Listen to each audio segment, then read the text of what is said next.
In this video, I'm going to be showing you how I recorded the video for my cover of Blue Collar Man by Styx. Hello everyone, I am Budget Recording, and on this channel I try and help you make your audio sound better and video look better in videos such as these. So as I just mentioned, I'm going to be showing you how I recorded the video for Blue Collar Man. So I used 3 cameras, all done in one take.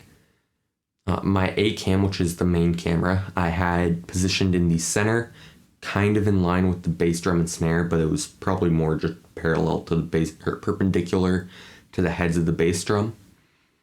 And that was the Panasonic HCVX 981K, which is what you're looking at right now. It's a camcorder, it's decent.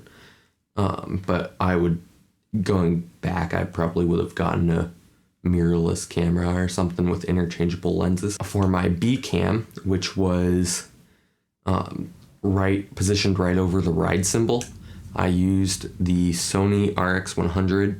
I think this is Mark 1, so from like 2012. I'm not sure if you noticed this, but in the video, I think the white balance was still pretty warm.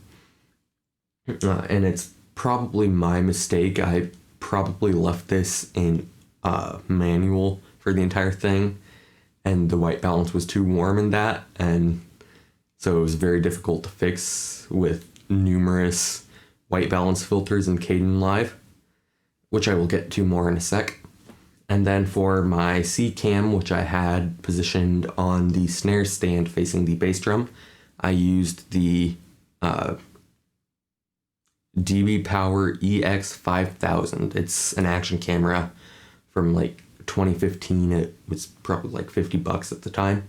So I mean, it's not the greatest, but for a small camera that you can fit pretty much anywhere, it's a great camera. When I was editing the video, I added like some contrast and saturation to all of the cameras. But on this one, I also added some blur on the side, which if you look closely, you can kind of see when the blur stops about at the bottom 1/8 of the screen. And that's just to make it look a little bit nicer, having what looks to be a nicer camera facing the bass drum, even though it's just a tiny, cheap little action camera. And then, as I kind of alluded to previously, I put a bunch of white balance correction on the RX100 as well as contrast and saturation and some light color grading. And then on my HCVX 981K, I had to add quite a bit more midtones to it. All the video that comes from it looks somewhat washed out. But then I, of course, added contrast, saturation, and some color grading.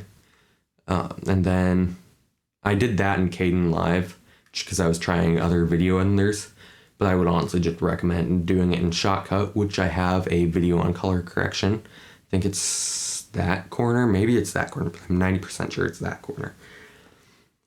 And so if you want to learn how to do color correction in Shotcut, check out that video. And so then I just had to figure out when to cut to the different cameras, which I probably shouldn't have done on the beat.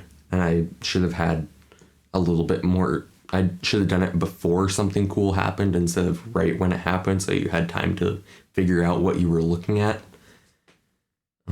But that is how I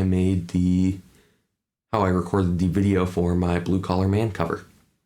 If you enjoyed this video, make sure you hit the like button, and if you want to see more content like this, make sure you subscribe and hit the notification button so you know whenever I upload another video. See you next time.